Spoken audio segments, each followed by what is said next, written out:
afayeenka ururka Xamaas ee Abu Ubayda ayaa khudbad uu ku beegay boqol wareegadii dagaalka imika weli ka holcaya marinka Gaza ayaa waxa uu ku taabtay arrin ay ka ilduufeen inta badan warbaahinta caalamka waxaanu sheegay in sababta ay u qaadeen weerarkii 7 Oktoobar uu ahaa in yuhuuddu ay keentay sacahii gudubnaa dhulka barakaysan waxaa sidoo kale jirta in Xamaas weerarkaasi ay u adeegsadeen kelmadda duufaantii al-Aqsa iyagoo astaantooda gaarka ah dhexgeliyay midda qubada dahabiga ah ee masjidka loo yaqaano Dome of Rock oo ku dhinac yaala Masjidul Aqsa balse ah midka caanka ah oo dadku inta badan ishoodu ay ku dhacdo sacaha uu sheegay waa 5 weylood oo wada casaan ah ama guduud ah kuwaasoo imika daaqa meel si aad ah loo qariyo loona ilaaliyo oo ku taala dhulka Israel haysato ee daanta galbeed waxaa laga soo duuliyay gobolka Texas ee dalka Mareykanka 16 Sebtembar 2022 waxaana ujeedku yahay sida ay yuhuuddu qabaan in lagu nadiifiyo macbadka ay doonayaan in ay dhisaan taasoo yuhuudda iyo qaar ka tirsan masiixiyiintu ay aaminsan yihiin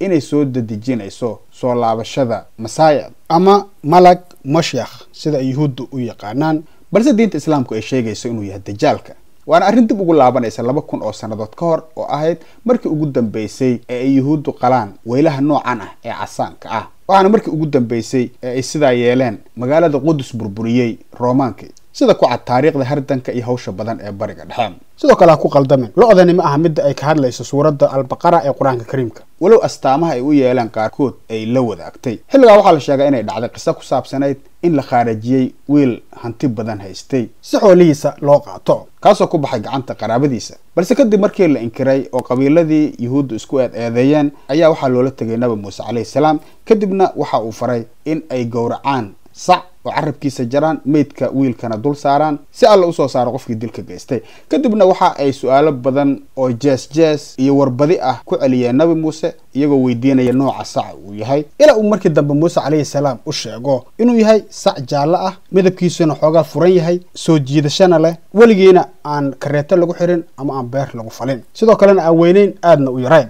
balse imika waxay raacayaan khuraafaadiyada ay ku qorteen kutubadooda sida Book of Numbers oo ay ku qoran tahay in la qalayo sac guduudan ama cas oo aan lahayn barbaro wax een ah sidoo kalena aan weligii kareeto lagu xirin marna aan rimin dhadig ah isla markaana ugu yaraan 3 sano jir ah waxaan aaminsan yihiin in marka ay helaan sacaas wada guduudan ee ay gubaan kadibna dambaskiisa ay ku nadiifiyaan macbadka ay xaq u leeyihiin inay qaadaan tilaabada xigta oo ah mid ugu halisan ee dagaalka ugu weyn keeni karta waana tilaabada ay tani horseedayso oo ah in isla marka munaasabadan khuraafiga ah la sameeyo kadib lagu dhaqaaqo burburinta Masjidul Aqsa haddaba dadka keenay 5 sac ee laga soo duuliyay gobolka Texas ee imika daaqaya daanta galbeed ee uu imika midkood xitaa imtixaankii ku dhacay waxa kamid ah Yitzhak Mamo oo ka tirsan jamciyadda Uvne Jerusalem ee sida ururka kale ee Temple Institute ka shaqeeya ama aad ugu dadaala in dib loo dhiso macbadkii yuhuudda ee Qudustii qadiimiga ahayd balse helitaanka sacaha noocan ah ee wada cas waxay ku qaadatay kumanaan sano inay raadiyaan oo ay helaan hatta dadka qaarkood ayaa aaminsan in aanay u dhalan si dabiici ah balse loo adeegsaday farsamada lagu dhalan rago hiddasidka ee loo yaqaano genetically modified organisms ama GMO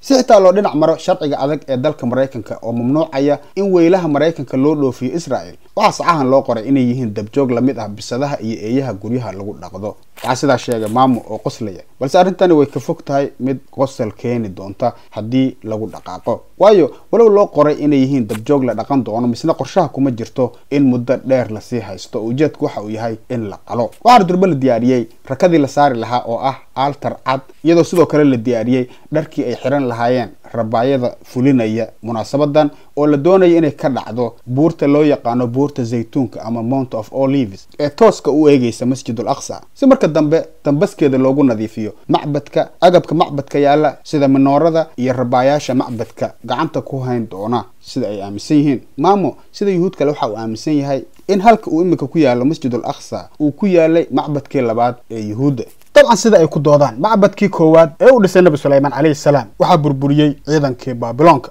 kii labaad markii ay dhiseen waxa burburiyay ciidankii Roomaankii 70kii Nabi Ciise kadib imika waxay doonayaan inay dhisaan kii saddexaad balse waxa hortaagan caqabad weyn waayo si loo dhiso macbadka saddexaad waa in marka hore la burburiyo Masjidul Aqsa iyo masjidka kale ee ku ag yaala ee Dome of Rock oo ah mid kale qobada dahabiga ah oo hal meel isku la yaala waa sida qorshahoodu u yahay la soco qayb kale oo aanu ku eegi doono xilliga ay munaasabadani ku beegan tahay iyo falcelinta muslimiinta maxamed xaaji hadal sama TV